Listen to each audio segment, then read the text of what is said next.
Bonjour les amis, bonjour les abonnés. Et comme je vous le dis, généralement quand vous faites quelque chose de bien et que vous vous y donnez et que vous croyez en ce que vous faites, généralement il y a des difficultés. Mais au bout de l'effort, il y a toujours le réconfort. Aujourd'hui, nous sommes honorés de recevoir dans notre centre de multiplication génétique le ministre des Mines et des Eaux. Je vais souligner son excellence, monsieur C'est un frère que vous Seydou avez reçu. Adambi Samou. C'est quelqu'un d'assez particulier, d'assez passionné, parce que j'ai trouvé quelqu'un qui est même encore plus passionné que moi. Et ça, je l'avoue, avec vraiment la tête sur les épaules. C'est quelqu'un qui prône vraiment le sacrifice et le travail, le résultat acquis dans la difficulté. Donc, si nous sommes là aujourd'hui, c'est pour qu'il puisse un peu vous expliquer sa vision des choses et qu'il puisse nous distiller des conseils. Il m'en a donné beaucoup. Ça fait pratiquement, on a voyagé la dernière fois ensemble, l'extrême nord, et là il est venu voir ce qu'on fait. Il nous suit régulièrement sur notre chaîne YouTube et il apprécie ce qu'on fait. Mais ce que nous faisons aujourd'hui n'est rien si on n'arrive pas à le dupliquer, à accompagner d'autres personnes à être là. Une seule hirondelle ne fait pas le printemps. Nous sommes là aujourd'hui, c'est pour transmettre en fait ce qui nous a souvent manqué, qui est la compétence, afin de promouvoir d'autres jeunes à aller vers cette activité. On sait et aujourd'hui à quel point l'agriculture, l'agro-business est la venue du continent africain. Mais pourquoi est-ce que l'Afrique encore tarde à décoller? Là est le véritable problème. Donc, monsieur le ministre. Merci, je suis vraiment honoré. Je suis très content également d'être ici dans ce centre que je découvre aujourd'hui parce que j'ai l'habitude de suivre ça sur YouTube et je me rends compte que ça évolue tous les matins. Je voudrais particulièrement dire merci à M. Aziz, M. Agosso Aziz, d'abord qui a accepté de faire le déplacement jusqu'à Parakou, juste dans la ferme à Koubou, où j'ai un projet qui est une ambition d'enfance. Parce que dites-vous que mon papa qui est parti, il n'avait que 9 ans, et également le père qui m'a élevé, ils m'ont tous dit n'abandonne jamais la terre, n'abandonne jamais également les animaux. Donc, dans une partie de ma tête, c'était toujours là. Aujourd'hui, j'ai décidé également moi-même de faire cette aventure et j'ai besoin de ceux qui ont réussi, ceux qui ont cru en la possibilité pour l'Afrique de nourrir les autres. Nous pouvons nourrir le monde, en fait. Et nous pouvons d'abord nous-mêmes nous nourrir correctement, ne plus emporter tout ce qui est alimentaire. Nous pouvons le produire sur place ici, autant que faire ce que. Nous pouvons produire l'essentiel ici. Et c'est pour ça, en fait, j'ai sollicité M. Aziz, M. Agosso, qui a fait le déplacement en plein carême, c'est pas évident, pour aller juste dans la ferme. Ensemble avec d'autres techniciens, nous avons fait le tour et j'ai compris en fait que il faut oser. Pas avec de grands moyens, mais il faut avoir la ferme conviction de ce qu'on veut faire et de ne pas céder à la facilité, surtout ça, de ne pas céder à la facilité.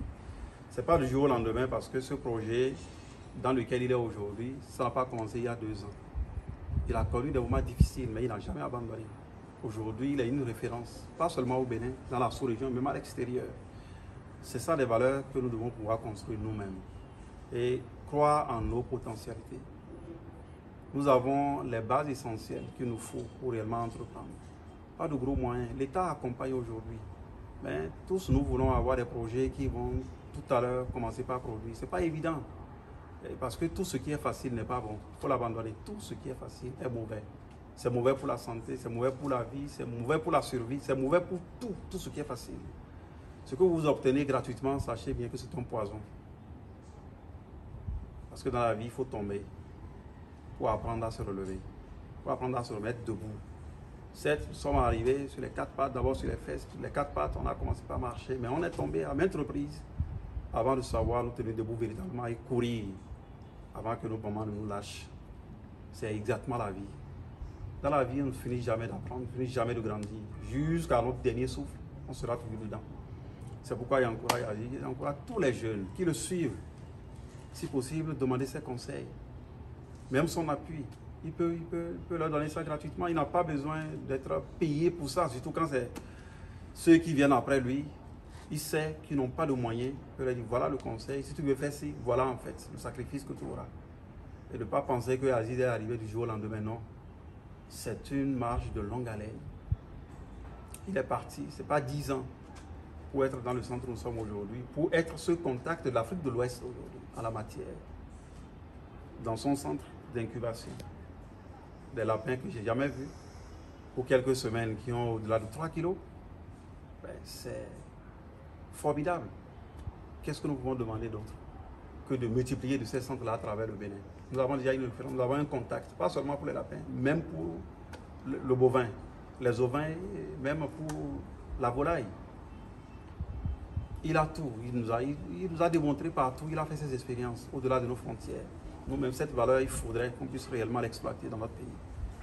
C'est l'appel que j'ai à lancer donc à toute la jeunesse et à tous ceux qui ont cette passion, qui ont cet objectif de pouvoir réellement contribuer à l'alimentation, à la bonne alimentation de notre pays et des pays qui nous entourent. Et pourquoi pas de toute l'Afrique et du monde entier. Le Bénin en est capable. Nous avons des terres cultivables de Cotonou jusqu'à Malanville. À peine 20 ou 30%, je n'ai pas les statistiques, mais pour ce que je vois en voyageant, à peine 30% sont mis en valeur aujourd'hui. 10%.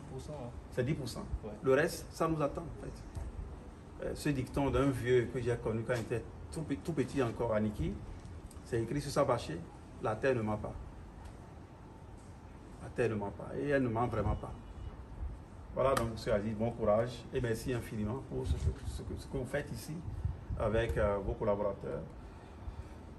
C'est un exemple qu'il faut suivre vraiment pour pouvoir transformer notre continent. Pour que la jeunesse ne pense pas que nécessairement que c'est le gouvernement qui va leur trouver du boulot. Le gouvernement est là pour accompagner. Et tout ce qui est régalien, c'est du ressort du gouvernement. Également tout ce qui est appui pour permettre donc à des jeunes producteurs, à des artisans de pouvoir s'installer, de réellement produire pour notre pays. Parce que c'est eux les créateurs d'emplois, ce n'est pas le gouvernement en fait. Les gouvernements qui arrivent aujourd'hui ne créent pas d'emploi, mais accompagnent ceux qui créent l'emploi. Et c'est dans cette optique que nous sommes aujourd'hui, avec la rupture. C'est dans cette optique que nous sommes, appuyer donc la jeunesse, pour qu'une fois les centres de formation, une fois quittés les centres de formation ou bien l'université, que les gens se disent, je n'ai pas besoin d'attendre être dans un bureau. À combien ça se paye dans un bureau? Ce n'est pas beaucoup. Mais ceux qui sont dans le privé vont vous dire que leur vie n'a rien à voir avec ceux qui sont dans le bureau de l'administration centrale. C'est vrai, il y en a qui ont été formés pour. Il faut leur laisser ça. Le reste, allons faire autre chose. Installons-nous sur notre propre compte pour réellement pouvoir servir ce pays. Parce qu'il nous a déjà beaucoup donné. Il nous a vu naître, il nous a donné tout ce qu'il faut comme identité. Il nous a permis également de suivre une formation et d'avoir quelque chose, des bases essentielles pour nous en sortir dans la vie. Pas nécessairement parce qu'il a appris les sciences, comment on appelle, juridiques, que je vais forcément être au tribunal ou conseiller juridique quelque part. Non, c'est pas évident. Avec ça, on peut s'en sortir. Je connais les juristes dans ce pays qui ont été de grands journalistes, mais qui sont aujourd'hui dans des fermes, qui sont aujourd'hui dans d'autres activités, quand même des financiers, qui ne sont pas restés dans le domaine où ils ont eu des diplômes, dans lesquels ils ont eu de diplômes, mais ils sont allés au-delà. Alors ce que je vais dire, M. Aziz, pour ne pas monopoliser la parole, merci infiniment à vous et à tous vos partenaires ici et vos collaborateurs qui mettent également pour que vous puissiez être à ce niveau. Je vous souhaite bon courage, vraiment beaucoup de courage encore pour pouvoir agrandir ce centre et ce que vous allez voir également pour les ovins. Ça m'a intéressé aussi, parce que ça vient du nord. Ouais. Ma ferme est quelque part au nord, encore vide ici. C'est vrai, je fais de soja et de maïs, mais il faut varier. Voilà. Merci infiniment. Vous avez dit quelque chose qui m'a vraiment touché, c'est vous avez dit la terre ne ment pas, vous savez, et moi j'ai tendance à dire un animal bien entretenu, bien nourri, dans les bonnes conditions ne ment pas. Exactement. Et vous avez touché des points forts en fait. Vous savez, l'Afrique c'est 65% des terres cultivables du monde. C'est le plus grand grenier de main-d'œuvre. Parce que 70% de la population africaine est jeune. Bien sûr. C'est 80 à 85% des matières premières, donc des richesses du monde. Mais comment il se fait qu'aujourd'hui, ce secteur agricole ne décolle pas? Parce qu'on a un seul élément qui nous manque, c'est la compétence. Vous voyez? Et aujourd'hui, c'est ce que nous essayons vraiment de faire, c'est de transférer cela. On a un point commun, c'est, vous voyez là vous avez mes anciennes tôles, les tôles elles ont 12 ans, j'ai pas voulu les enlever Parce qu'à travers mon bureau, j'aime regarder cette tôle-là qui me rappelle en fait que j'ai une histoire en fait. Et la vision doit être plus grande en fait que le gain. Le gain viendra, mais c'est d'abord l'objectif. Et moi, j'ai pour mission vraiment de nourrir mon continent.